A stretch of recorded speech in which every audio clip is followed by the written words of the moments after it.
This is Richard back at you guys.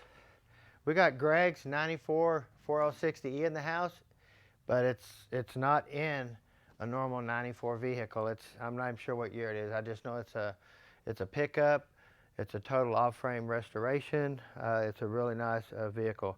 But it shows it has a 350 motor, 94 4060E, throttle body, fuel injection, all that type of stuff. But the tranny, I guess, has a reverse problem, didn't want to move right or something like that. I'm not really for sure in that area either. So, but anyway, looks like we got the stock torque converter. It's a DGHF style. Now these numbers here or letters here will tell you the stall speed, the stator inside, all kinds of stuff. So.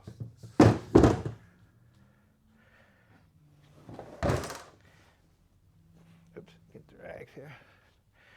Now it looks pretty nice and clean. Now, but I believe they got it out of a wrecking yard, cleaned it up, put it in the truck just for mock-up and where they could drive it around, move it, and stuff like that. So, pretty simple. We have electronic speedometer gear here.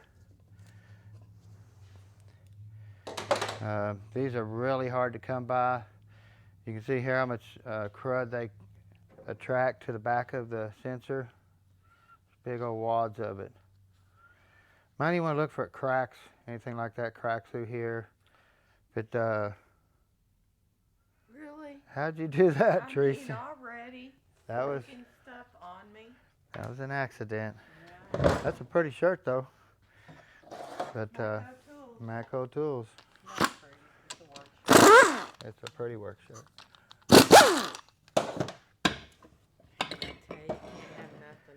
Not anymore, not here. You can just see all the trash that gets settled down in here. Run your speedometer gear and stuff. Electric wheel. So, all of that black and stuff that was on there, what do you think that was? A little bit of everything.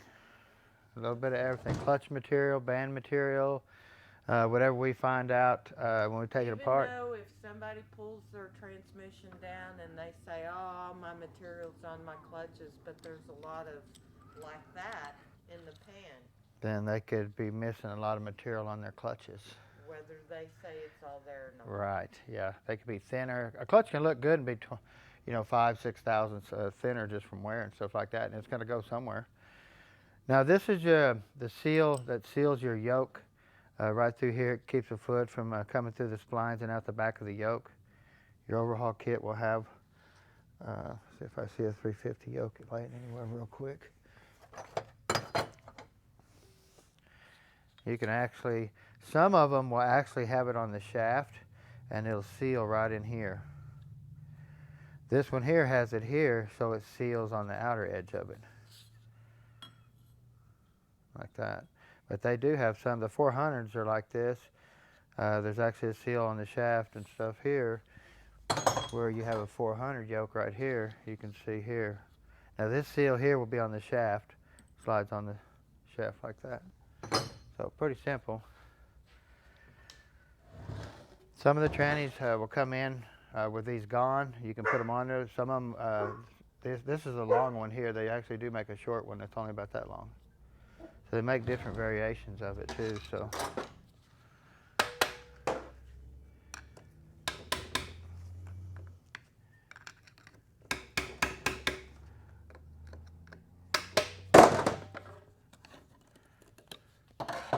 Now a lot of times we get snap rings, people like to do this. That way they can get there, let me turn it this way, like that. That way they can get it in there easy. But believe it or not, when you do that, you make it where this thing will pop out. Always just keep it straight like that and just work it where it goes in there. But we get them in here like that, that's a no-no. So are you saying you just rent that? No, it's still good because I bent it back. But if you leave it like that and you put it in there, then it's got, this end's capable of jumping out. Right. See, so you always want to make sure you keep it straight like that and put it in there. Pretty simple. Are you giving me a hard time, Teresa? Well, you've already sprayed me with glue. Yep, that's a pretty shirt. Now it's broke in. It's broken Now we are going to put a Corvette servo in here. We're going to leave the overdrive servo cover the same, but we are going to be putting the smaller Corvette servo in here. Now if it shifts too firm, that's a simple change. You can change it out, put your stock servo in there. Anything else you do to it, modifications, pressure control solenoid, boost valves and stuff like that, if you don't like the way it works, then you got to drop the pan, change all that type of stuff. But the only way you know that way is if high pressure. If you have normal pressure and it shifts too hard, then take your Corvette servo out. There's different ways to soften shifts, firm shifts up, stuff like that.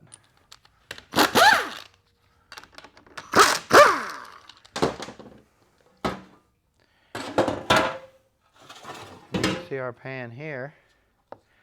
It has the right filter on it. Shallow pan. We'll probably go back. I'm going to help the gentleman out. I got a bunch of deep pans out there, and the deep pan and the shallow filter is the same price.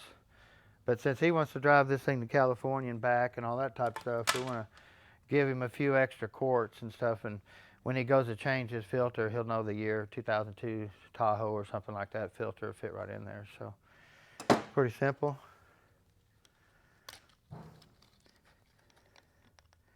We get a lot of cords in here, and we have stuff that's just piling up everywhere. Thank goodness. Well, we finally, metal wasn't worth enough to sell, and it finally went up enough so we could clear some of our metal out and stuff. So we have our Pwm Solenoid here. And if you're going to use them again, just make sure you change your O-rings here, because these O-rings are really hard. I mean, they'll leak by and cause all kinds of issues, FOS codes and stuff like that. So have our Detent Spring. A lot of these wiring harnesses, the early design, it's actually bolted to the valve body. You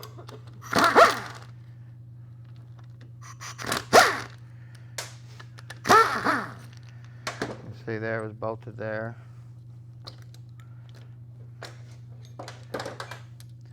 Oh, green screwdriver still surviving the torture.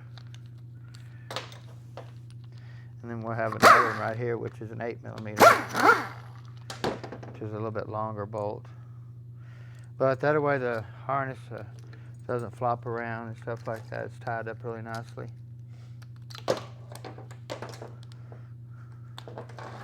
We have an early pressure control solenoid here. Different connector, different solenoid if you go to the late models.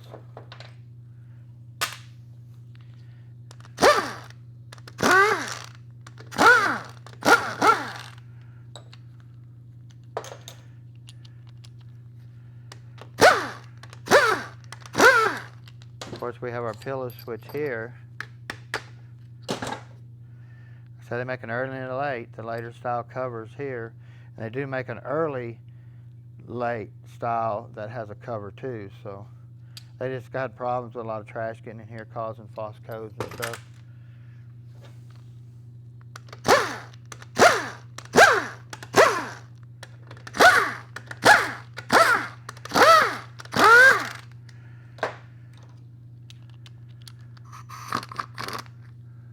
Oops, wrong one. What am I thinking here?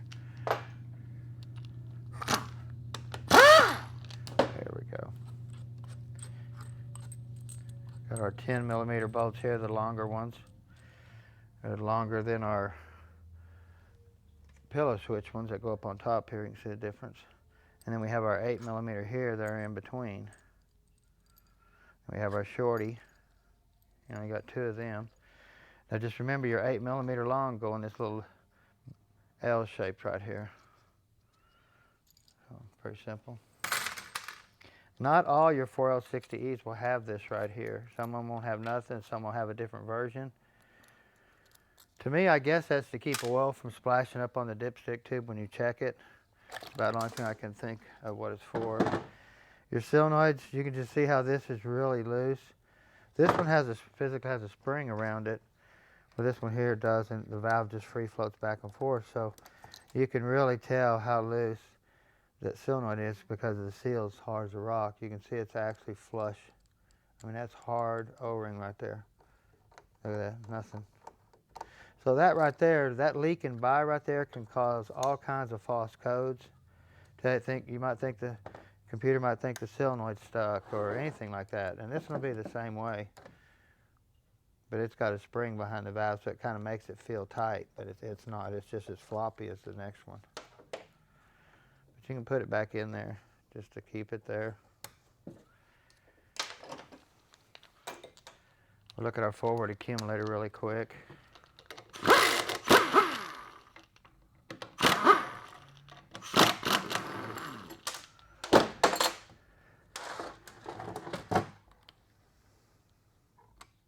Valve and spring right here.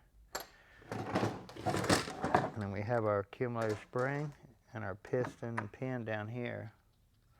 It does have an aluminum piston in it, but just because it's got aluminum piston in it doesn't mean that it's good. You always want to check the shank right here and see how much this pin wobbles. You can grab a brand new one like this one and check. That's nice and tight. Well, this one here has a little bit of wobble to it.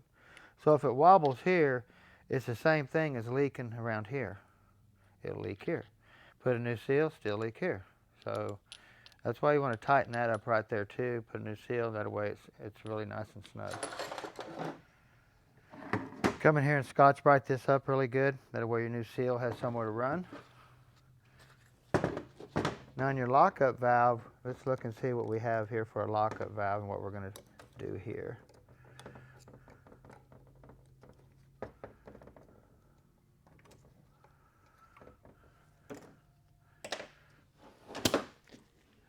Got the air blower, Teresa, don't run.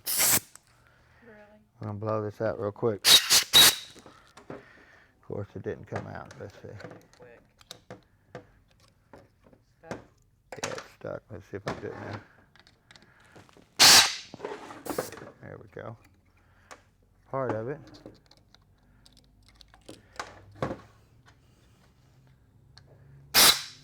Okay. Now, being that this is the real early design lockup valve, it's called a Pwm Lock-Up Valve. It's not the main lockup valve, but it has to work. Okay, what they do is they have it in here like this, and this valve floats back and forth. What we'll do, we'll come in here, and we'll put a piece of cooler line tubing.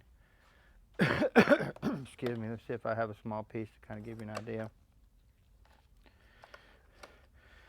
I'm going to have to probably cut one. But what we do is you can go get a piece of cooler line and you can get your tubing cutter and cut it to where these valves are apart. And it'll seat right here and right here. Put it back in, put your clip in, and you're good to go. But you're blocking these two valves where they don't work no more. So it works really nice that way. We do all of our race car trainings that way. Now, and all of our daily drivers. Now, if we do a triple disc or dual disc, we will not do that. We don't block them at all. So, pretty simple.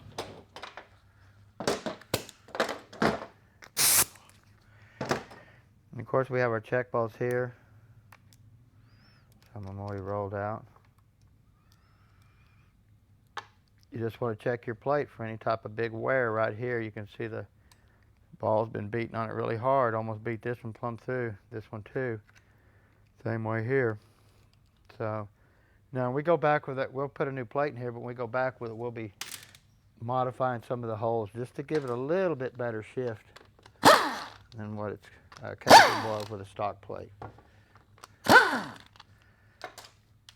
tried to get him to put a little stall converter in it, but give him a little bit of red light to red light. But he said, Richard, I don't hot rod it. I said, good. There we go. Oops. Now you can see here this piston. Oops, there you go. Yeah. Well, I'm glad you weren't there. You can't see anywhere because I'm not getting close. But this piston here isn't all the way to the top. You can see that right there. It is an aluminum piston. We'll be going back with another aluminum piston that looks just like it. But what I like about it is the shank the pin rides up and down on is twice as long. See how much longer that is? Keeps the piston from doing any type of rocking. Keeps the piston from rubbing physically on the sides here. It doesn't do anything about lifting it, but we definitely want to lift this piston just a little bit too, because you can see it's still going to drop the same distance. But you got a better shank here. It's going to be more stable in the bore and all that type of stuff. So.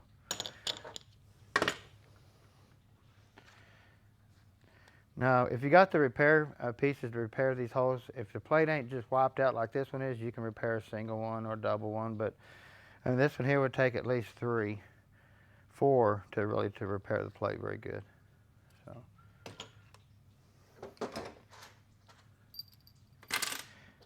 And we have our overdrive accumulator here. Of course, we block them. You know, we stack them up. So, and what we do is we just take another one here, put it in here like this. Stack them up where it doesn't move at all. I actually put about 30,000 shim right here, and then stack it where it's totally flush. It can't be coming out at all because it'll hold your plate up. But that's a really good modification there.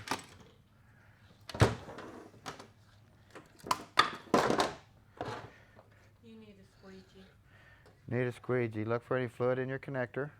None there. Now you can see how old this early harness is. It's just totally opened on the bottom. The new style, it will be totally closed up. None of the wires will be exposed there. No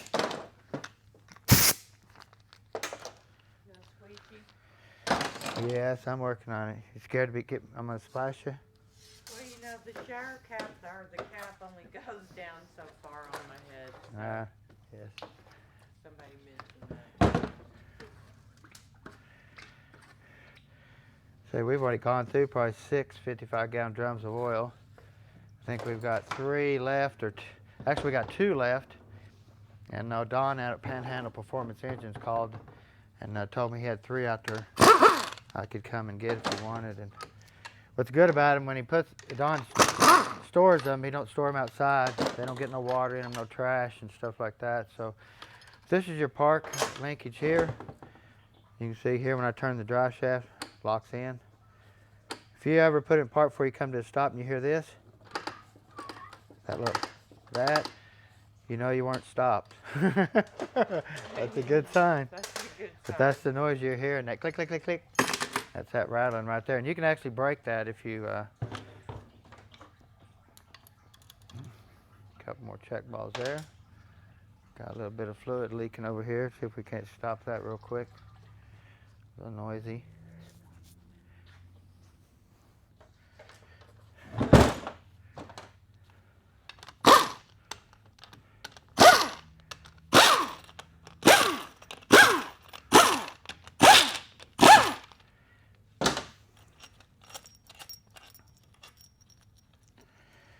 You can see here just by taking these bolts loose how fluid comes out of these bolt holes right here. Look at that, just full of fluid. So if this O-ring shrinks or anything like that, even if you put a new O-ring on there, it can leak. I'm telling you, I've seen it do it. So that's why we always put the new O-ring and put a little bit of sealant on these bolts. It's not going to leak up here on the top part of the tranny. It's going to leak through here where the pressure goes from the pump into the case. So, well, that tells you it's not coming from the threads. It's actually coming from the 2 pump halves. So.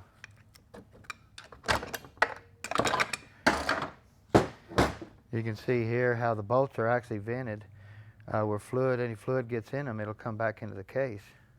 Each bolt hole has it. If you get up here to the top ones, it don't have that. So you got one here. Now this is your vent area through here. That's what I'm talking about. If you got any type of warpage or any type of crazy stuff going on, you can leak out the vent right here. So here's some more here. Anytime there's fluid pressure, by a bolt, they're going to have a vent and a gasket. You notice here there's no vent. Don't know why, no vent. But so.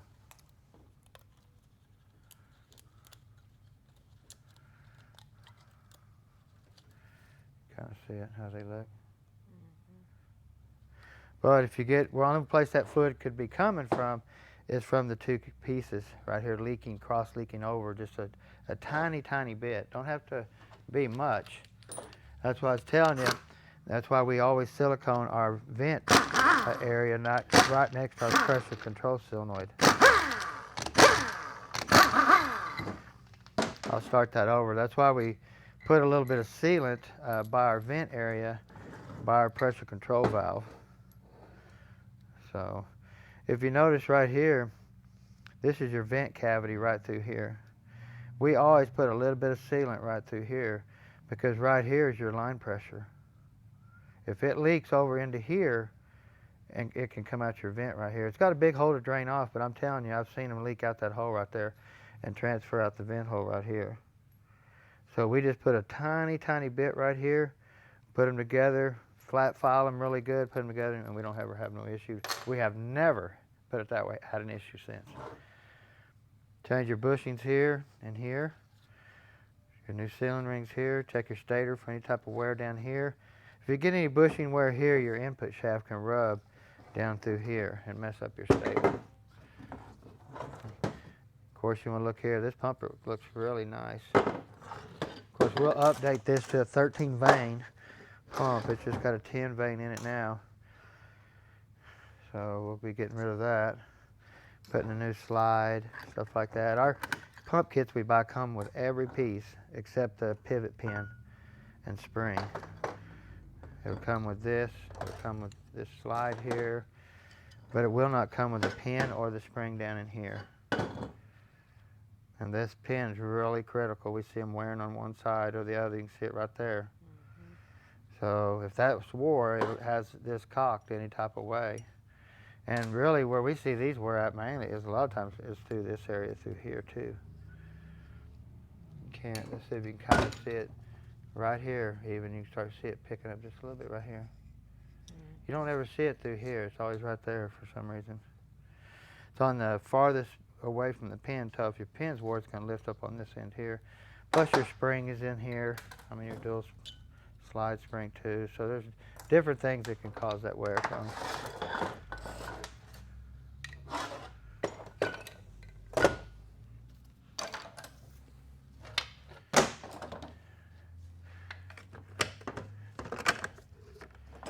We like to get our band anchor out of there first, get it knocked that way just a little bit. That way we can pull that out of there. Get our band anchor out. Sets in there like that, and then we have our servo that comes in here and pushes on the band. It applies the band around this drum. This is what we call a 2-4 band. It comes on in second gear and fourth gear. So it's used actually twice. Comes on in second, goes off for third, your 3/4 clutch comes on, your 3/4 clutch stays on, your band comes back on for fourth. Pretty simple how these work. If you lose your 3/4 clutch, you're going to lose overdrive. Your band can come back on all day long. Without your 3/4 clutch, you're not going anywhere in fourth. So you look at this really good. Put a straight edge across this in 3 places. Get you some really good 180 grit. We have some emery cloth though that we scuff these up really nice. Don't polish it. Don't take a buffer. I watched the guy the other day, guys. I about had a chicken. Not a cow? Not a cow. I gotta see if I can find my buffer. This is one like it, but anyway. He had this drum sitting on this stator like this. And you might have seen the video. You can put this washer back on there. He had this drum on here like this, and he's sitting there spinning it. While he was spinning it, he's got this pad on here, and he's sitting there buffing this drum like this as he's spinning it. And you physically can't do that. If you sand the drum like that, you're basically gonna put ruts in it for the band to run. You're gonna sit here, and you're gonna, even though it's spinning, it's the worst thing you can do. But what we do is we put them in a vise. And we have this 180 grit paper right here. Actually, it's 80 grit, excuse me. And we'll put this in a vise, and we'll come in here, and we'll do this right here. We'll turn it, overlap it, turn it, overlap it, turn it, overlap it till we go all the way around. That way we know we've got it scuffed all the way from edge to edge, and it's going the right direction. This is not the right direction. So that's how you do that, guys. I make that drum look brand new, but if it's warped in the middle, you have to get rid of it. It will not work. there's just some stuff out there that we see that people are doing that ain't right, that need to watch some of my videos, I think, huh? Check this bearing here too. This bearing here can be bad, cause a pump or a whine in park and neutral. And or what it does, it sounds just like the pump whining. Plugged up filter or something like that, converter whine. But it's actually that bearing right there. What our bushing looks like. Actually, the bushings wore all the way around. Pretty equal right there. That's pretty impressive right there for the pump bushing. And of course, we have our sealing rings here. Now we have a sealing ring tool. We have multiple ones that we can use to put these sealing rings on. Slide the sealing ring on there. This will go all the way to the bottom one, however you want to do it. Like that. And then you take this right here and resize it. We don't like to leave our sealing ring sizers on overnight. You don't want to walk away and leave that sitting on there overnight because you can actually shrink these seals too far. So you got to be really careful, especially if you're using a new one. You know, we have all kinds. You know, we have this black one here that pushes it really tight too. And we have this one here. Actually, I threw away about 50 of these. So they make multiple kinds to do that, but you never want to leave your resizer on overnight. Of course, we only have 6 clutches here, and I can see we're having a problem right here. Look really dark.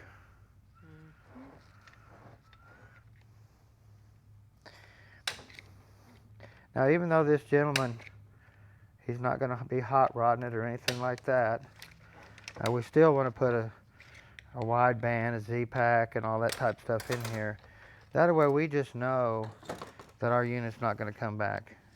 We do, whether it's a grandmother, your grandfather, we always put a Z-pack back in here. Of course, you have your 3/4 clutches here. You can already see they're toasted. Now, like I said, this tranny probably come out of a wrecking yard or something. They cleaned it up, installed it. Now we have load springs here that are pretty short. I'm going to place all your load springs. And then we have our forward clutch down in here.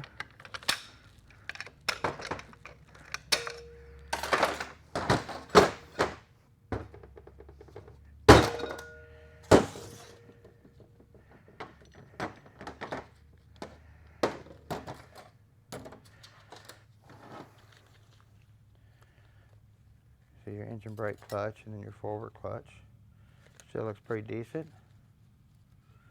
Old age, basically. Factory GM clutch. We have forward sprag assembly. That looks brand new. That's impressive. If we do a race car one, we'll do a Sonex with a thick hub and stuff where they crack at, but then this is just totally stock. There's no sense of jumping into that for him. Now we will update the sprag assembly, but you can really see here the wear from here to here. Looks good where the sprag's been running, but where your races have been running, there's ruts. So this inner race is no good. And the wear is basically where these washers have been running at, not the sprag. So, which we'll be updating the sprag to a dual cage. You want to check here for any chatter marks. Scotch brite that up really good. Replace that piece. And we get down in here, we have our lube seal for our input shaft to our output shaft. We have a bearing that sits here too that are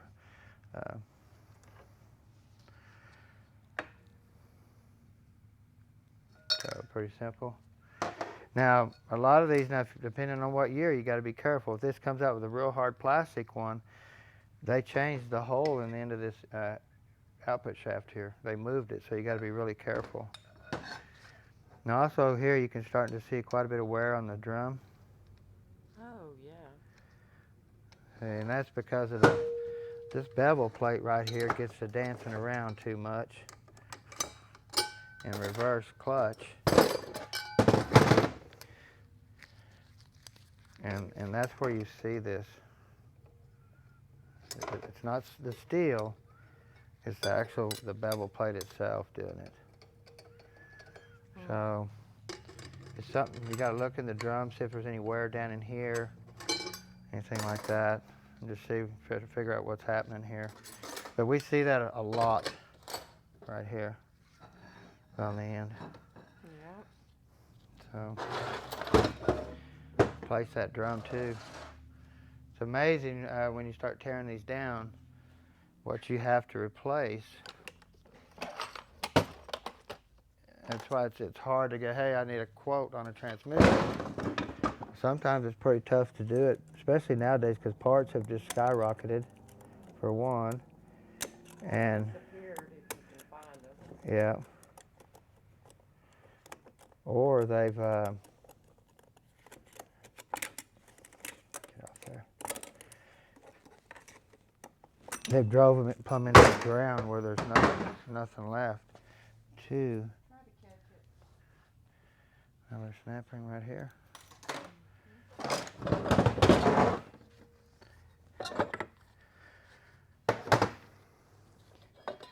Now we'll be updating the shell to a hardened shell. You can see here the shell's actually almost already stripped. The fingers are really sharp right here. Now we'll put a hardened shell in here. And then we'll go back with a Sonex roller bearing clutch hub here. Really nice piece here. It gets rid of this thrust washer right here and puts a roller bearing right here. Really nice piece.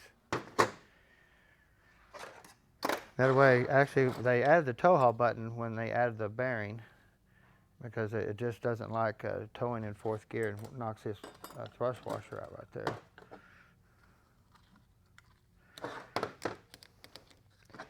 Of course, your forward planet, you want to look at the gears really good. Make sure the thrust washers ain't worn, any purpling in the pins, anything like that. Pretty simple.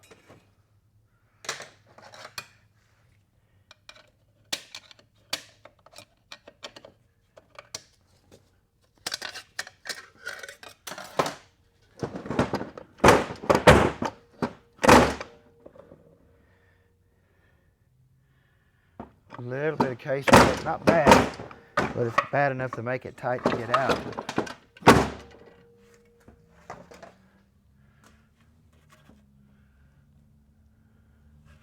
can get that out of there or not. See if I can tap it on the floor. Yeah, there we go.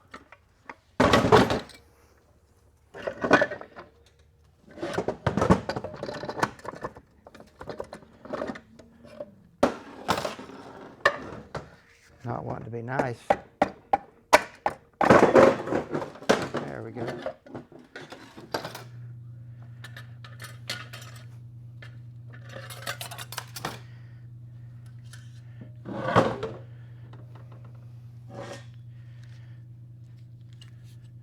Now what I was talking about on this loop seal right here, they moved this hole right here on the end of the shaft. Moved it closer that direction. So you got to be really careful. You put the wrong seal in there, the lip of the seal will be running right on top of the hole. So you got to be really careful. When you're getting into the early stuff and start switching stuff around, and we have our anti-clunk spring. Of course, you want to look at your planet, see what type of gear wobbling we have. Feels really good. If we can run a GM planet, it's what we run. We do not like to run aftermarket on planets.